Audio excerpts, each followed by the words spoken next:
I am Woo!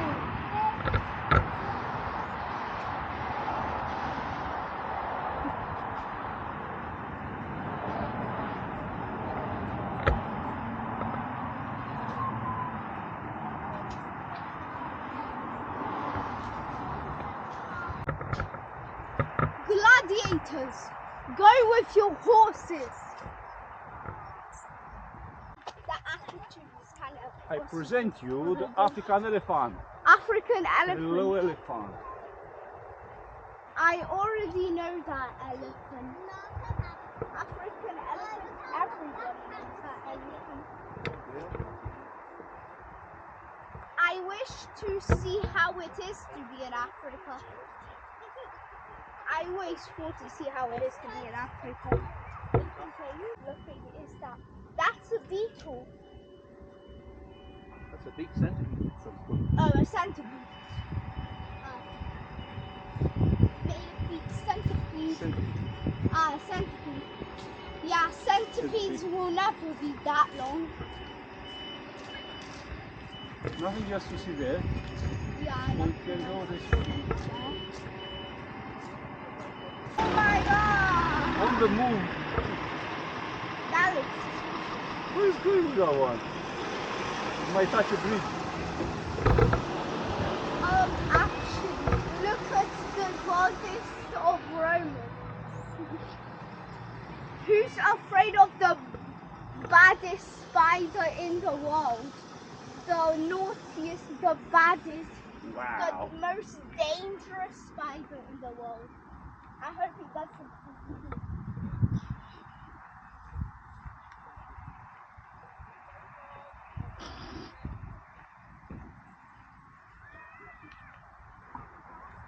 Some more things over here.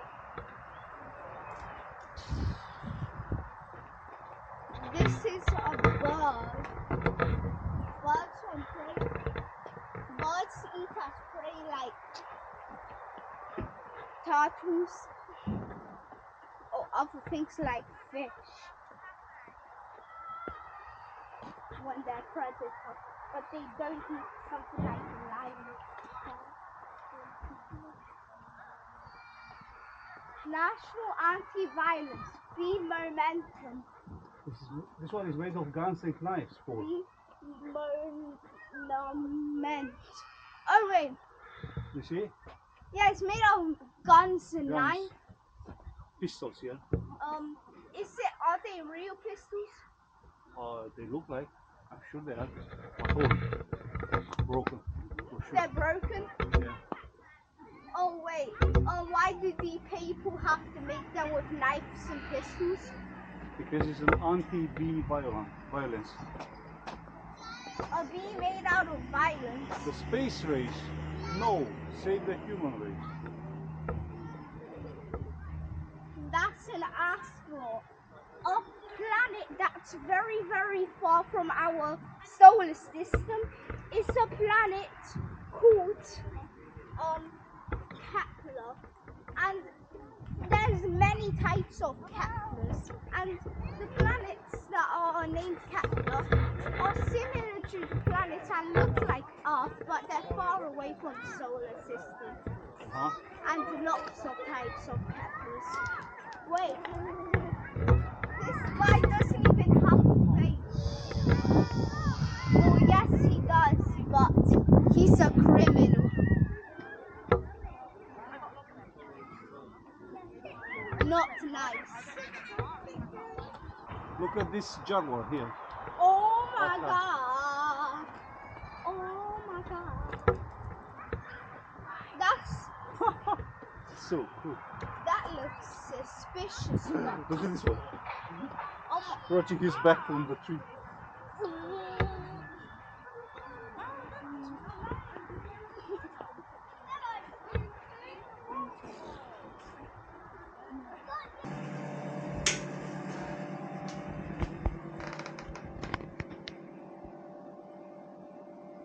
What are you reading, Paul?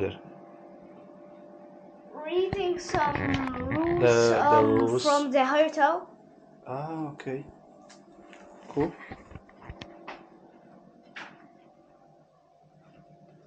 This is a very nice room, right? It looks like luxury. It's not luxury. I mean, it looks a little bit. We have everything we need. Yes, let's go in the living room.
Left or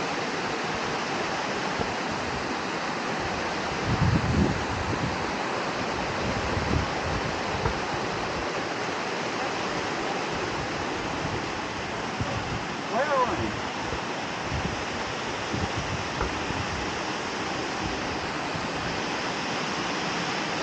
Or we get off in the water.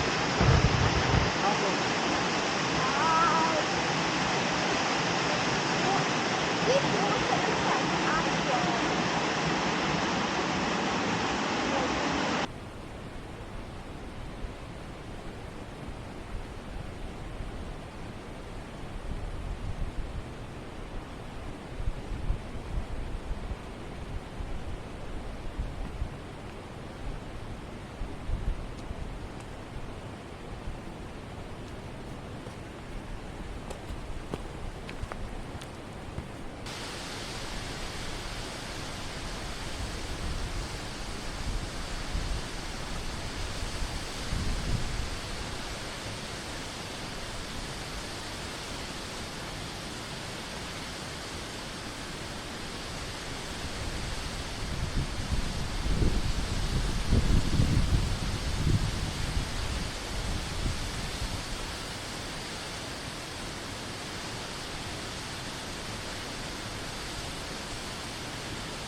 Good.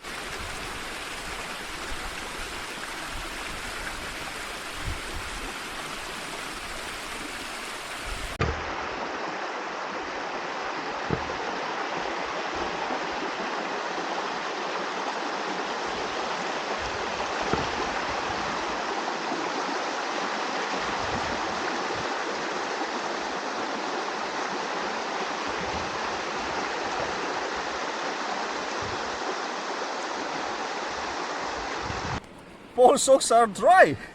Impressive. And my shoe is wet. Well, the shoe only on the outside. It's fine. Yeah, and But on the inside? and inside I feel dry. So you've been successful crossing the river. Well done, Paul. This is a true hiking, right? Yeah, this is the best hiking of my favorites.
cloud? You might. Well, I hope so. Now the cloud is so close to the earth.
It's just time to mine. Let's get in the mine. Follow me, go in the cave. Oh, follow Paul.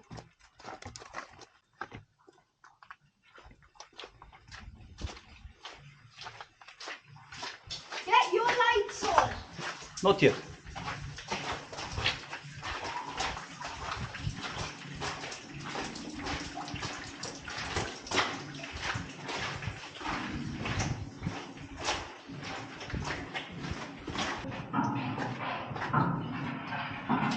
It's very wet in here. Be careful not to slip. Yes, indeed.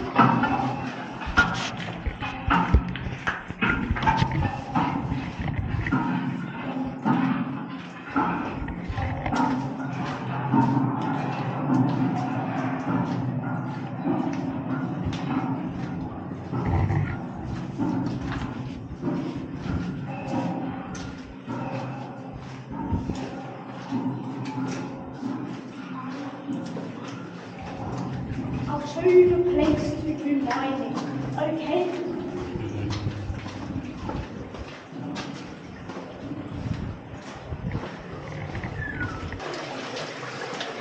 Now this is the place of mining.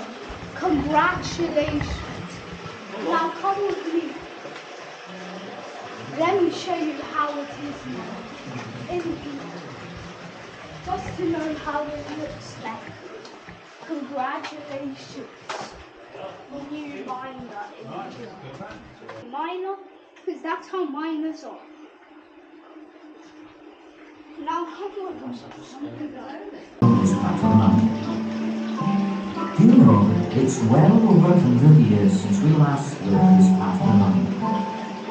It rains a lot in Wales, as you probably noticed, and that rain percolates through the rock down into the lake. The water on its way down dissolves iron in the rocks and forms stalactites and stalagmites across the site. Thus, it's a good thing though. It doesn't matter how high it is a mountain above, or low on the dry side, the water drop of underground springs is always constant.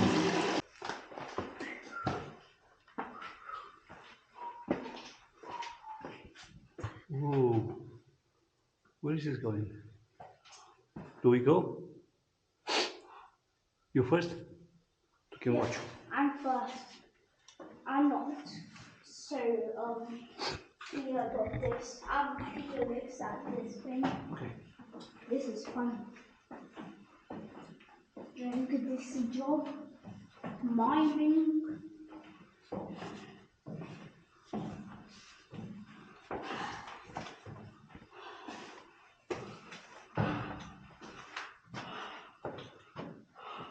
tired already? No.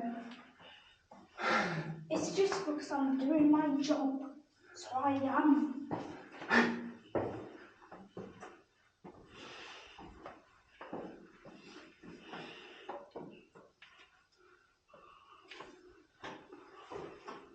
How many steps do we have to walk up to? Guess what? Get up.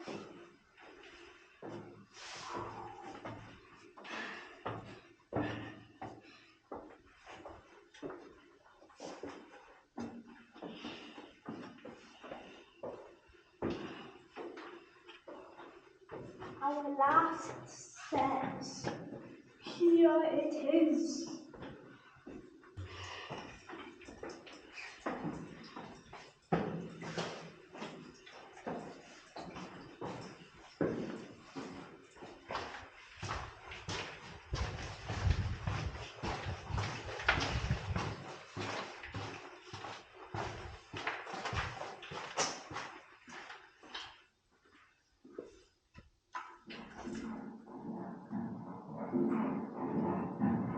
Hello again.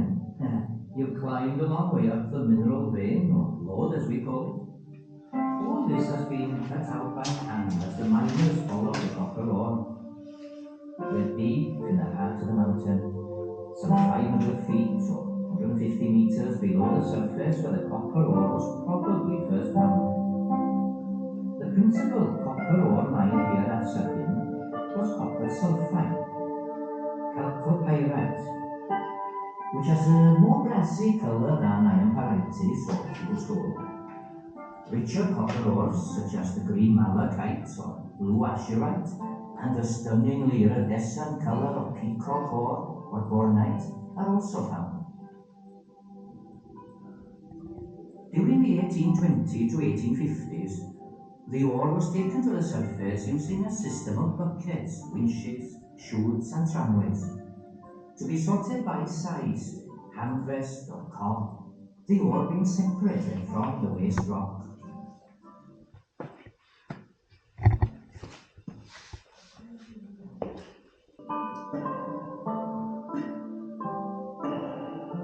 The vein or ore body opened out just here.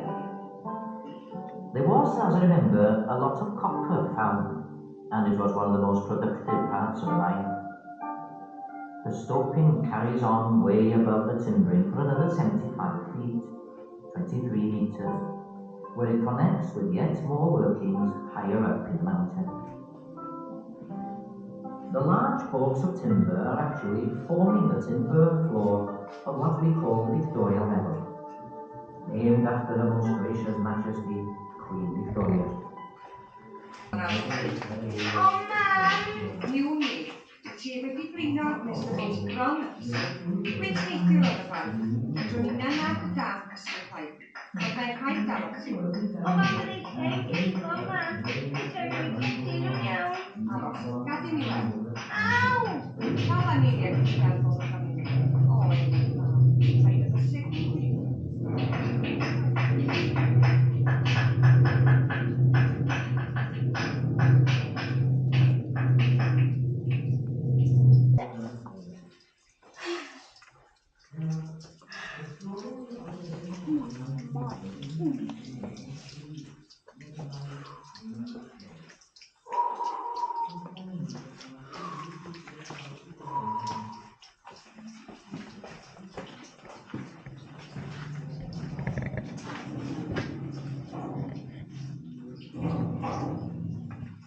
Right, we are now on the Victoria level of the mine. Do you remember me telling you about the false floor put in by the miners? Well, you're standing next to it now. This is Victoria level, one of the main tramways and tunnels of the mine. Up there above your head, there are 5 more levels in the mine. I can remember them sending the copper ore down these chutes into trucks waiting underneath. This ore chute is exactly as it was when the mine shut down in 1903. If you look closely, you will see the copper ore still in there where the miners left it. When I first started at Sucking Copper Mine, I used to have to help to push the trucks full of copper ore along this very tunnel out to the surface. From there it went around the mountainside and crossed the wooden bridge to the processing plant.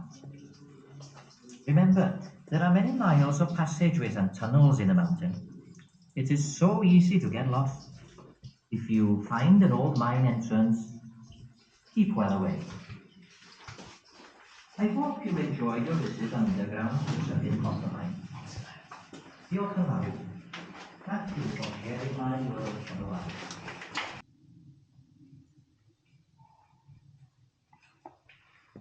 So it says here, each of these ones, these holes took about 2 hours to do.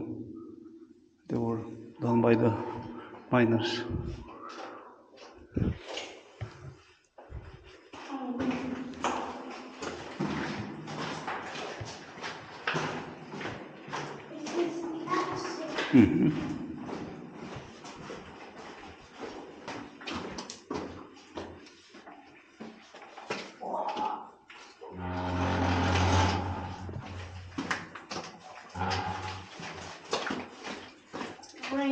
Go.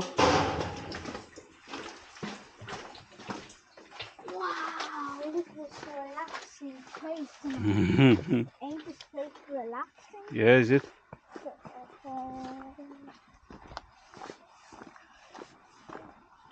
So it's time to see Where are we? information here. Yeah, let's press this. I don't know what's gonna happen.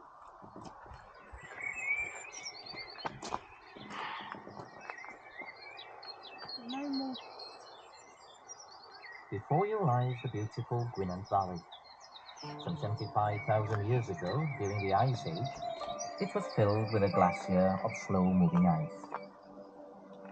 Everywhere in North Wales, the ice has left evidence of its presence.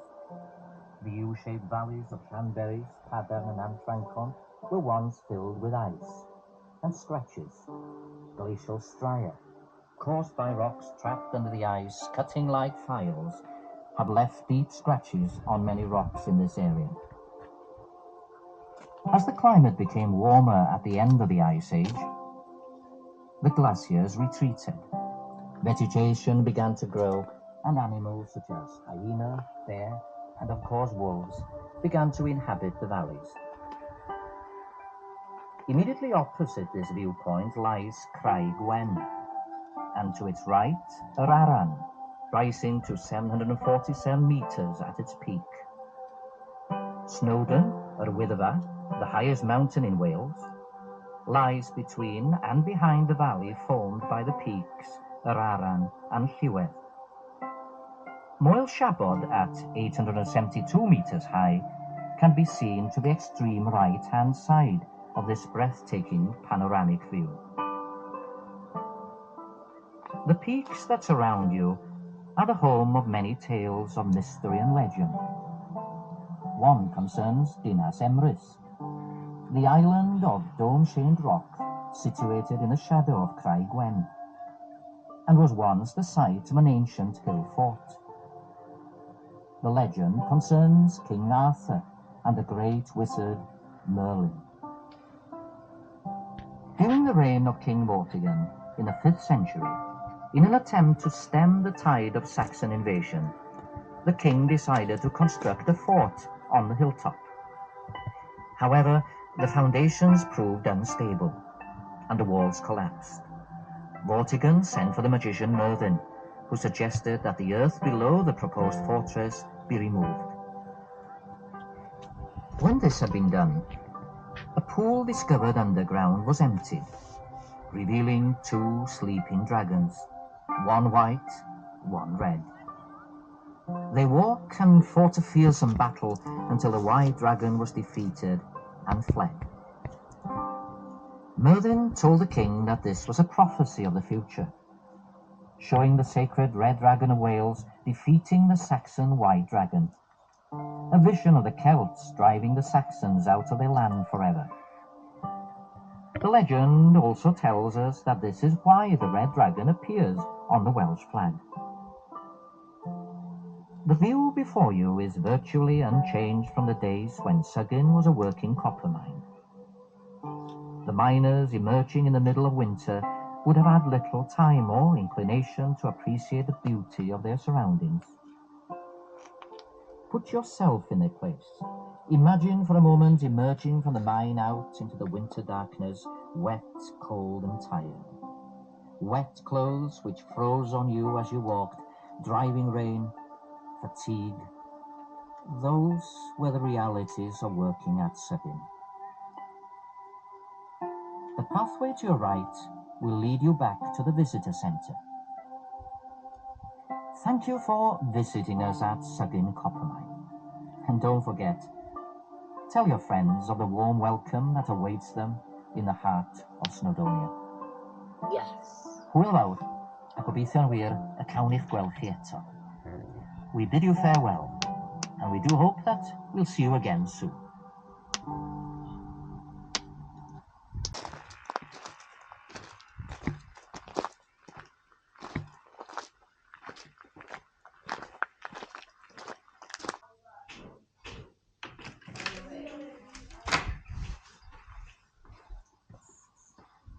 What a beautiful morning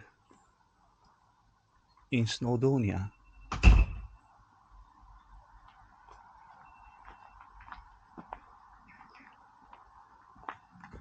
Here is Paul in the living room.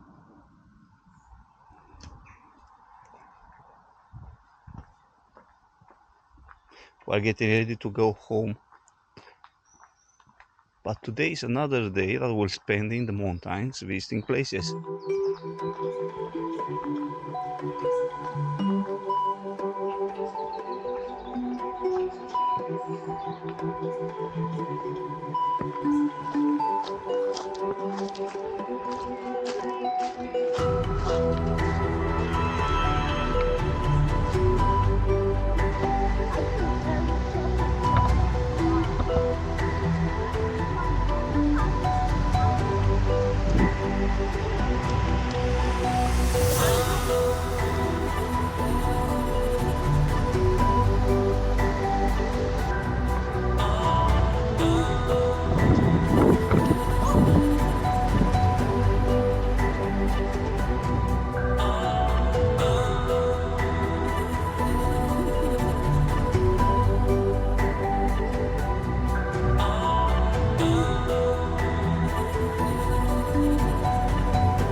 milking.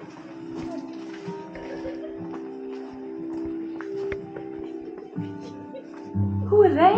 The boy is Merlin, and the man is a king called Guthrum, whom the Saxons call Vortigern. Why is Merlin kneeling? Listen, and you will hear the voices. Merlin, welcome. You are the boy I've been seeking. Why do you need me? I'm trying to build a tower here in Dinas Elvis. A tower that will protect me from the Saxons who have overrun our country. But every time my masons lay a stone upon the earth, it disappears, vanishes, and you can help. How may I help? I'm just a boy. Ah, but no ordinary boy. My druids tell me you are fatherless, and that if I were to spill the blood of such a boy as you onto the earth, the magic which makes the stones disappear will be defeated. I beg you, King Gurthane, do not kill me. Your druids are fools. Fools? It's true. I'm no ordinary boy. And the two dragons began to fight. Blood rolled down the mountains of North Wales.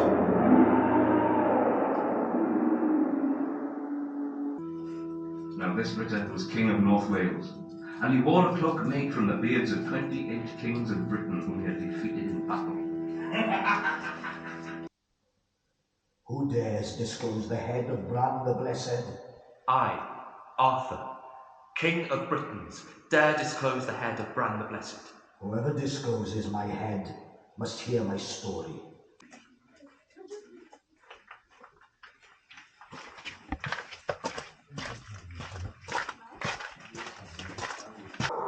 There lies King Arthur, mortally wounded, and by his side Sir Bedwin. Listen, listen. Sir Bedwin, take my sword, Excalibur, and go to yonder waterside, and there, I charge you, throw my sword into the water, and come again and tell me what you have seen. My lord, I shall do as you command, and likely bring you word again. So Sir Bedwin left, and on the way he looked at the sword and thought to himself, If I throw this rich and noble sword into the water, no good will come of it, but only harm and loss. So Sir Bedwin hid Excalibur under a tree, and returned to King Arthur and said that he had been at the water and thrown the sword in.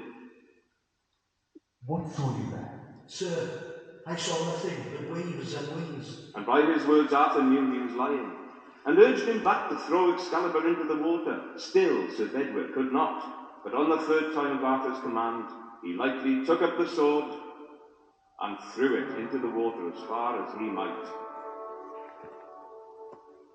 The Lady of the Lake. And Sir Bedwin returned to the dying king, and he took Arthur upon his back and carried him to the waterside. And there came across the lake a barge with 3 fair maidens. Comfort yourself, Sir Bedwin, for I must go into the Vale of Avalon to heal my grievous wounds. And if you never hear of me more, pray for my soul. Don't be too sad, Keris. After all, Arthur's story doesn't end there, does it? It goes on, and it will go on as long as the stories are told. Where are we? I'll tell you. With a story, of course. Of course. Once, a long time ago, but some years after my time, there was a young man from West Wales who found the cave where King Arthur sleeps with all his knights, waiting for the day when he will awake and ride out to bring justice to a troubled world. This is what the young man saw. There was the king, and all the men of the island of the mighty. On either side of Arthur were piles of treasure, one of gold and one of silver.